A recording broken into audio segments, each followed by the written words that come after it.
அந்த பெரியவர் எப்போ திரும்பி போனாரு?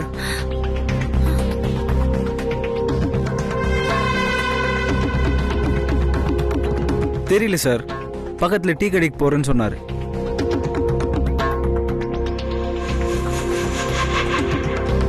ரவிவர்மன் சார் எங்க போயிருக்க போறாரு? வீட்டுக்கு வந்த பெரியவர் ரவிவர்மன் சார் இல்லைன்னு இனியா சொல்றா.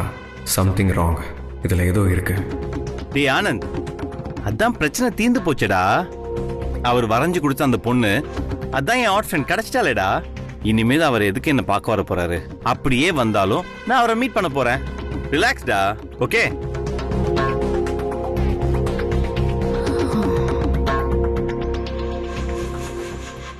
ஐயோ, அவரை ரூம்ல வேற வச்சு பூட்டிட்டோம். 4 மணி நேரம் வேற ஆயிடுச்சே. என்ன இருக்கும்? ஐயோ ஐயோ,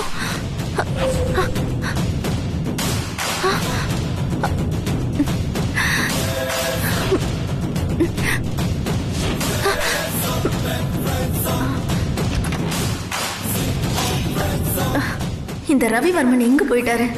அவர் வந்ததை இந்த ஆனந்த் எப்படி மோப்பம் பிடிச்சாரு? இங்கே தானே தூக்க மாத்திரை போட்டு தூங்க வச்சேன். ஆளை காணுமே. இங்க என்னதான் நடக்குது?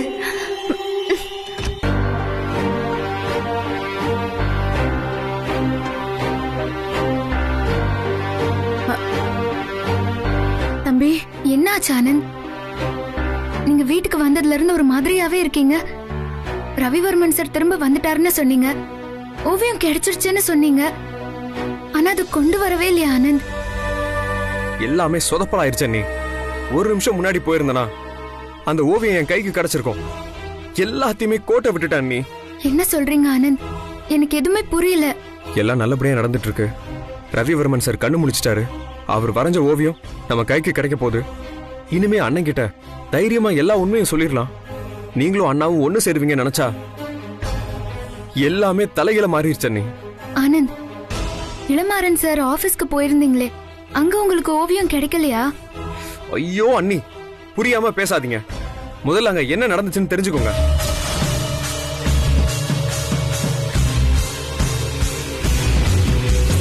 அண்ணியோட போட்டோ அதுலதான் இருக்கு. ஆனந்த், ஆனந்த் ஏதாவது பண்ணுங்க ஆனந்த், ப்ளீஸ். ஃபயர் எக்ஸ்டிங்விஷர் இருக்கா? சீக்கிரம் சீக்கிரம் அணைங்க. ஆனந்த், இது என்ன ஆனந்த்? நம்ப முடியாத மாதிரி இருக்கு. ஃபயர் ஆக்சிடென்ட்டால ஓவியம் எரிஞ்சிருக்கா? அது எப்படி? எப்படி நீங்க கரெக்டா அந்த ஓவியத்தை தேடி போறப்போ அங்க ஃபயர் ஆகும்? அதான் நீ எனக்கும் புரியல. தம்பி, நடக்கிறதெல்லாம் வச்சு பாக்குறப்போ யாரோ திட்டம் போட்டு வசு உனக்கு எதிராக சதி பண்ற மாதிரி இருக்கு வசு. அண்ணி, எனக்கும் அப்படிதான் தோணுது. அண்ணி, நம்ம கிட்ட இருக்கிற ஒவ்வொரு ஆதாரமும் நம்ம கையில இருந்து பறி போயிடுது. ராமர் காயின் இனியா கைக்கு போயிருச்சு. இப்போ ஓவியமும் எரிஞ்சிருச்சு. ரவிவர்மன் சார காணோம். இப்ப எப்படி அண்ணி நம்ம அண்ணன் கிட்ட நீங்க தான் அந்த ஹார்ட் ஃப்ரெண்டை நிரூபிக்க போறோம்? நம்ம வீட்ல கல்யாண வேலை வேற பரபரப்பா நடந்துட்டு இருக்கு. எனக்கு ஒண்ணுமே புரியல அண்ணி. எனக்கு என்னமோ அந்த இனியா மேலதான் சந்தேகமா இருக்கு. ஓவியர் ரவிவர்மன் நிச்சயமா நம்ம வீட்டுக்கு தான் வந்திருக்காரு. அத்தையும் பார்த்தது அவர்தான். அந்த இனியா தான் ஏதோ பண்ணி அவர் இங்க இருந்து அனுப்பியிருக்கணும். இல்லனா அவரை ஏதோ பண்ணிருக்கணும். இப்ப அவர் எங்க இருக்காரு, எப்படி இருக்காரு, எதுவுமே தெரியல அண்ணி. ஆமா தம்பி, நான் அந்த பெரியவருக்கு காஃபி போட்டு கொண்டு வந்தப்ப அந்த இனியாதான் காஃபியை வாங்கிட்டு போனா. அப்போ அவ முகத்தை பாக்குறப்போ ஏதோ தடுமாற்றம் இருக்கிற மாதிரியே தோணுச்சு. என்னத்த சொல்றீங்க? ஆமா ஆனந்த், உண்மையையும் சத்தியத்தையும் யாராலையும் மறைக்கவே முடியாது. இத்தனை நாளா கோமால இருந்த ரவிவர்மன் எதுக்கு திரும்ப கண் முழிக்கணும்? அவர் எதுக்கு அர்ஜுன் சார பார்க்க வரணும்? நல்லது நடக்கும் நிச்சயமா. எங்க 2 பேருக்கும் கல்யாணம் நடக்கும். நீங்க தைரியமா இருங்க ஆனந்த். யாரு என்ன சதி பண்ணாலும் எனக்கும் அர்ஜுன் சாருக்கும் நடக்க போற இந்த கல்யாணத்தை யாராலையும் தடுக்கவே முடியாது.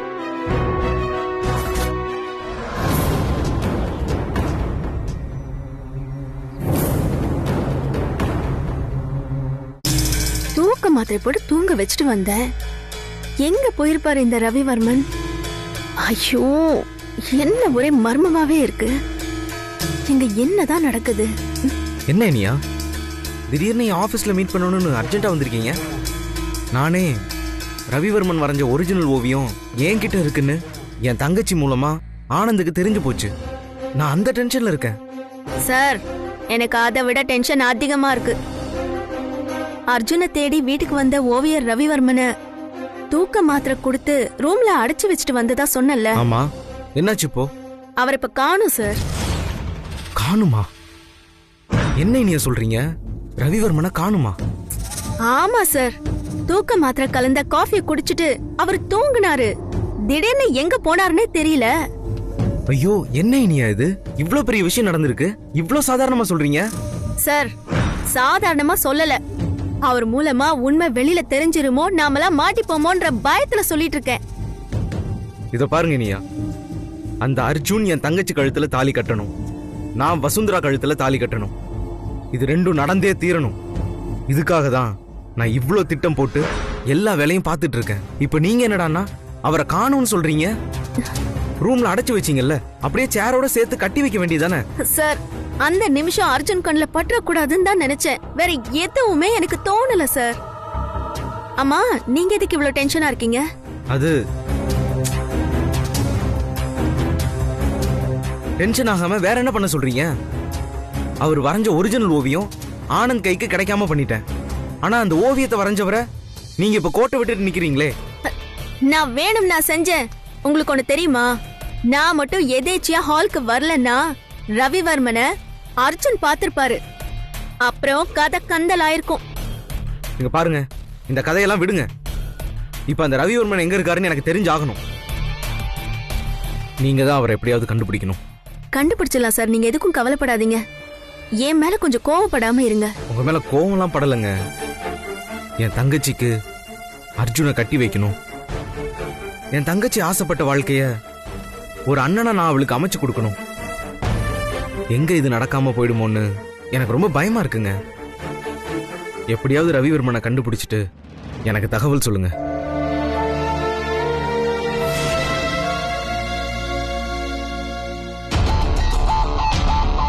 ஆஃபீஸ் கபோர்டு எப்படி தீ பிடிச்சது? இது யாரோட வேலையா இருக்கும்? அந்த ஓவியம் ஆனந்த் கையில கிடைக்க கூடாதுன்னு யாரோ சதி பண்ற மாதிரி தெரியுது. அங்கிருந்து ஓடுனது யாரா இருக்கும்?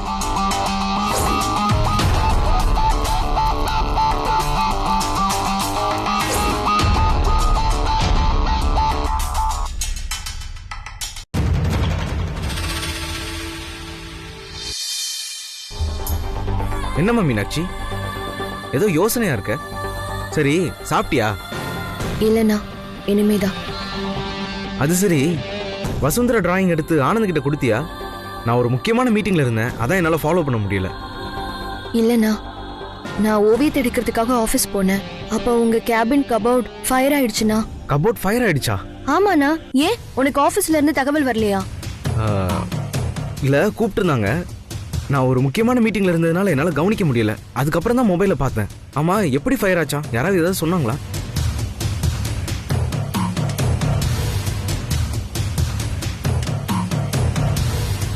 தானா ஃபயர் ஆகலண்ணா, யாரோ ஃபயர் பண்ணிட்டாங்க. நான் உங்க ஆஃபீஸ் போனப்ப உங்க கேபின் பின்னாடி இருந்து யாரோ ஒருத்தர் ஓடுறத நான் பார்த்தேன். என்னம்மா நீ என்னென்னமா சொல்ற? ஆபீஸ்க்குள்ள யார் வந்து என் கபோர்ட ஃபயர் பண்ணிருப்பா? அதனால அவங்களுக்கு என்ன லாபம்? அம்மா, ஓடுனது யாருன்னு பாத்தியா? இல்லண்ணா, யாருன்னு பார்க்க முடியல. எனக்கு மனசே ஆற மாட்டேங்குதுண்ணா. சிசிடிவி ஃபுட்டேஜ் இருந்தா எடுத்து பாருண்ணா, யாருன்னு கண்டுபிடிச்சிடலாம். நல்ல ஐடியாமா, நாளைக்கு பார்த்துடலாம். முத வேலையா நாளைக்கு சிசிடிவி ஃபுட்டேஜை டெலீட் பண்ணணும். மீனாட்சிக்கு என் மேல எந்த சந்தேகமும் வரக்கூடாது. நடக்கிறதெல்லாம் வச்சு பாக்குறப்போ ஒண்ணு மட்டும் உறுதினா. என்னம்மா? ஏதோ தப்பா நடக்குது, யாரோ ஏதோ பிளான் பண்றாங்க. அது மட்டும் தெளிவா புரியுது. கண்டுபிடிச்சிருவாளோ? மீனாட்சி, எல்லாமே உன் நல்லதுக்கு தாம்மா பண்றேன். இந்த இடத்துல உனக்கு ஒரு நல்ல அண்ணனா நடந்துக்கிறமா. என்னை பொறுத்த வரைக்கும் நான் பண்றது சரிதான். அண்ணா அண்ணா ஆ? என்னண்ணா யோசிச்சுட்டு இருக்கீங்க? இல்லம்மா, நீ சொன்னதை யோசிச்சு பார்த்தேன். யார் என்ன பண்ணாலும் எல்லாமே திட்டமிட்டபடி நடக்குமா. நீ கவலைப்படாம இரு என்ன. ம் சரிண்ணா, நீ ஃப்ரெஷ் ஆயிட்டு வா, நான் சாப்பாடு எடுத்து வைக்கிறேன். சரிம்மா.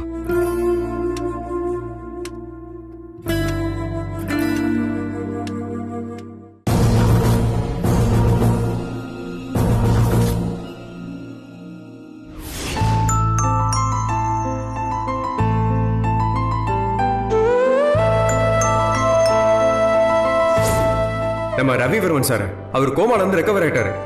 அவருக்கு நினைவு திரும்பிருச்சு. அர்ஜுன், ஆண்டி சொல்றது நிஜம்தான். அவரு ஓவியர் ரவிவர்மன் இல்ல, எங்க ஆசிரமத்துல எங்களை பார்த்துக்கிட்ட பெரியவர்.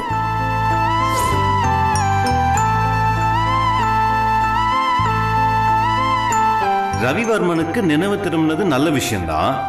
ஆனா அவர் ஏன் என்ன தேடி வரணும்? இங்க வந்தார்னு ஆனந்த் உறுதியா சொல்றான். வயசானவர் ஒருத்தர் வந்ததா ஆண்டியும் சொல்றாங்க. ஆனா இனியா ஆசிரமத்துல இருந்து வந்தவர்னு சொல்றா. ரவிவர்மன் இங்க வந்திருந்தா எங்க போயிருப்பாரு? என்ன நடக்குது? ஒன்னும் புரியலையே.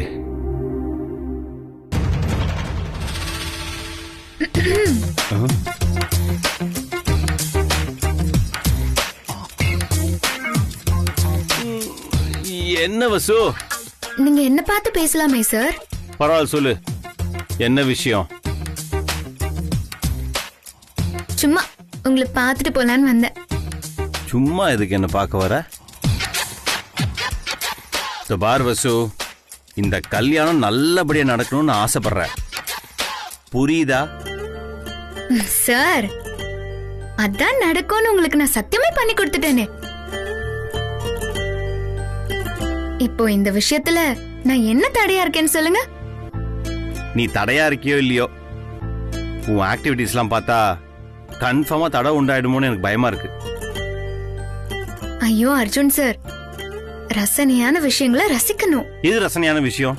கண்ணடிச்சு உதட்ட குவிச்சு யாராவது பார்த்தா என்ன நினைப்பாங்க? புரிஞ்சுதான் பண்றியா? சார், யாரு வேணா என்ன வேணா நினைக்கட்டும், நான் ஏன் உணர்வுகளை வெளிப்படுத்துறேன். That's all. என்ன பேசுற நீ? லூஸ் மாதிரி பேசிட்டு இருக்க வசு. ஒருத்தருக்கு நிச்சயமான பொண்ணு இன்னொருத்தரை பார்த்து கண்ணடிக்கிறது, கிஸ் பண்றது யாராச்சும் பார்த்தாங்கன்னா கேவலமா நினைக்க மாட்டாங்க? யாரு கேவலமா நினைக்கிறாங்களோ இல்லையோ, ஆனா நீங்க பயந்து போய் பதட்டத்துல இருக்கீங்க, அது மட்டும் நல்லா தெரியுது. பாரு வசு, ஒவ்வொருத்தர் மனசுலயும் நிறைய கனவுகள் இருக்கும், எதிர்பார்ப்புகள் இருக்கும். அதெல்லாம் தாண்டி ஒரு முடிவுன்னு எடுத்து அது நோக்கி போகும்போது தடுமாற்றம் வரக்கூடாது வசு. எனக்கு என்ன தடுமாற்றமும் இல்ல சார், நான் ரொம்ப கிளியரா இருக்கேன். பாரு வசு, உனக்கு பொருத்தமான கணவர் இளமாறன் தான். அதுல எனக்கு ரொம்ப நம்பிக்கை இருக்கு. என்னோட மனசுல உன் மேல வச்சிருக்கிற மரியாதை என்னன்னு உனக்கு தெரிய மாட்டேங்குது வசு. பல வகையில நான் உனக்கு புரிய வச்சுட்டேன், ஆனா நீ புரிஞ்சிக்கவே மாட்டேங்கிற வசு. எனக்கு மரியாதை தேவையில்லை சார், எனக்கு தேவைப்படுறது வேற. அதுக்கு பேரு காதல். வசு, என்ன யோசிக்கிற? எனக்கு நல்லாவே புரியுது சார். இப்பவும் சொல்றேன், இந்த கல்யாணத்துக்கு எனக்கு பரிபூர்ண சம்மதம். இந்த கல்யாணம் நிக்கிறதுக்கு நான் எந்த விதத்திலயும் காரணமா இருக்க மாட்டேன். ஆனா ஒண்ணு. என்ன ஒண்ணு ரெண்டு? சார், என்னையும் மீறி ஏதாவது நடந்தா அதுக்கு நான் பொறுப்பு இல்ல. நான் உங்க மேல வச்சிருக்கிற அன்பை என்னால மாத்திக்க முடியாது சார். உங்க மனசுல இருக்கிறது எனக்கு தெரியும், அதே மாதிரி என் மனசுல இருக்கிறது உங்களுக்கு தெரியும். வசு, என் மனசுல இருக்கிறது நேர்மையான விஷயம் வசு. எது நேர்மை எது நேர்மை இல்லைன்னு காலம் தான் தீர்மானிக்கும் அர்ஜுன் சார். வசு, நீ ஒரு சீதை மாதிரி வசு. ஆமா சார், நான் சீதை தான்.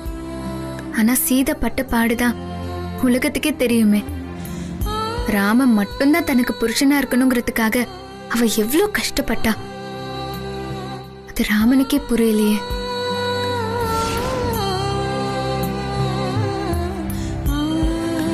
ஐயோ வசு, இந்த உதாரணம் எல்லாம் எனக்கு வேணாம் வசு. இளமாறன் தான் உனக்கு பொருத்தமானவர். அவர் கூட வாழ்ந்தாதான் உன் லைஃப் ரொம்ப நல்லா இருக்கும். ஒரு நாள் நீ இளமாறன் கூட சேர்ந்து போகும்போது அத 4 பேர் பார்த்து நல்லபடியா பேசணும். நீ நகர்ந்து போன பிறகு உன்னை பார்த்து நமட்டு சிரிப்பு சிரிக்க கூடாது வசு. நீங்க வேடிக்கை பாக்குறவங்கள பத்தி பேசுறீங்க, நான் வாழ போறவங்கள பத்தி பேசுறேன். நமட்டு சிரிப்பு சிரிக்கிறவங்க நகர்ந்து போயிடுவாங்க. கைய பிடிச்சிட்டு கூட வரவங்க தான் காலம் பூரா வருவாங்க. யாரோ எவரோ சிரிக்கதான் செய்வாங்க, கேவலமா பேசுவாங்கங்கிறதுக்காக ஒரு பொண்ண காலமெல்லாம் கலங்க விடுறது பெருமை இல்ல சார். இந்த வாதம்லாம் வேண்டாம் வசு, ப்ளீஸ். ஒரு விஷயத்துல ஆர்குமெண்ட் இருக்கலாம், அடமெண்ட் இருக்க கூடாது. இதத்தான் நம்ம ஊர்ல வாதத்துக்கு மருந்து இருக்கு, பிடிவாதத்துக்கு மருந்து இல்லைன்னு சொல்லுவாங்க. அத புரிஞ்சுக்கோங்க சார். மனசுக்கு பிடிக்காதவனோடலாம் வாழ என்னால முடியாது. என் வாழ்க்கைய நான் தான் சார் வாழணும். நீங்க இத பத்தி என்கிட்ட பேச தேவையில்லை. கல்யாண வேலைய சந்தோஷமா பாருங்க, நானும் சந்தோஷமா இருக்கேன். கல்யாணங்கிறது கடவுள் அமைச்சு கொடுக்கிற மேடை.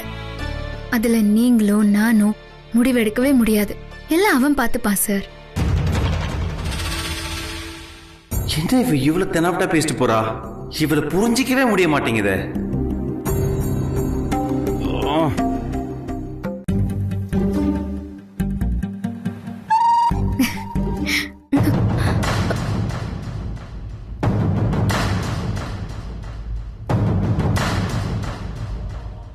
என்ன இனியா, கல்யாணம் நின்னு போயிடுமோன்னு பயம் வந்துருச்சா?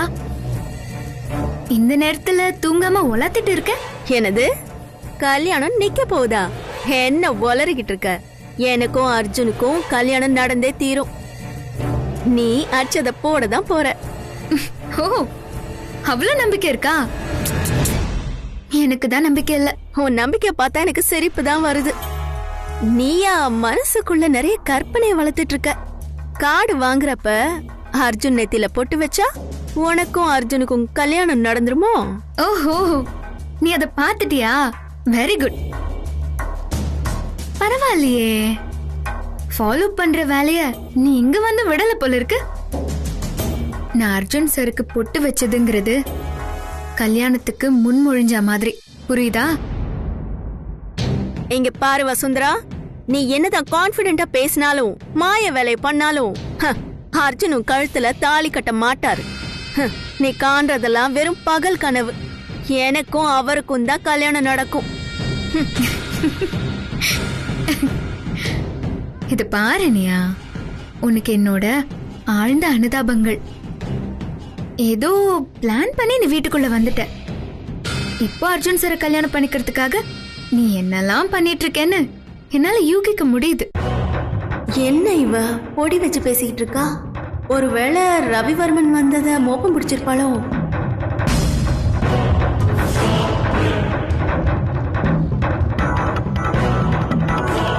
ஹே, என்ன யோசிக்கிற? உன் யூகத்தை தூக்கி குப்பையில போடு. நீ நினைக்கிறதே நடக்காதப்போ நீ யூகிக்கிறதெல்லாம் நடக்கவா போகுது? நான் என்ன நினைச்சேன், என்ன நடக்கல? கோவில வச்சு அர்ஜுன் கிட்ட வெளிப்படையா உன் லவ் சொல்றேன்னு போனியே, அது உன்னால சொல்ல முடிஞ்சதா? இனியா, நீ மொட்டை தலைக்கும் முழங்காலுக்கும் முடிச்சு போட்டுட்டு இருக்க. ஒரு விஷயத்த வெளிப்படையா சொல்லாததால அது இல்லன்னு ஆயிடுமா? அன்னைக்கு நான் அர்ஜுன் சார் கிட்ட என் லவ் சொல்லியிருந்தா அவரு வருத்தப்பட்டிருப்பாரு. அதனால தான் நான் சொல்லாம விட்டேன். ஏதாவது ஒரு காரணத்தை சொல்லிக்கிட்டே இரு. இந்த கல்யாணம் நடக்கணும்னு சத்தியம் பண்ணி கொடுத்துட்டு எதை பண்ணிக்கிட்டு தெரியுற? உன்னால காதலைய வெளிப்படையா சொல்ல முடியல, கல்யாணம் நடக்கும் அது இதுன்னு பில்டப் விட்டுட்டு தெரியுற. உனக்கு ஒண்ணு தெரியுமா? அர்ஜுன் டோட்டலா என் கண்ட்ரோலுக்கு வந்து ரொம்ப நாள் ஆயிடுச்சு. அதனால நீ கொஞ்சம் தள்ளியே இரு, அதான் உனக்கு நல்லது. சரிதான், ஒண்ட வந்த பிடாரி ஊர் பிடாரியா மாறிச்சான். சும்மா ஏதாவது பேசி சமாளிச்சிட்டு இருக்காத. உனக்கும் அர்ஜுனுக்கும் ஏதோ கல்யாணம்னு சொல்லிக்கிட்டு இருக்கியே, முடிஞ்சா உன் லவ் அவர்கிட்ட சொல்லி பாரு. வெளிப்படையா தானே? உன் முன்னாடியா?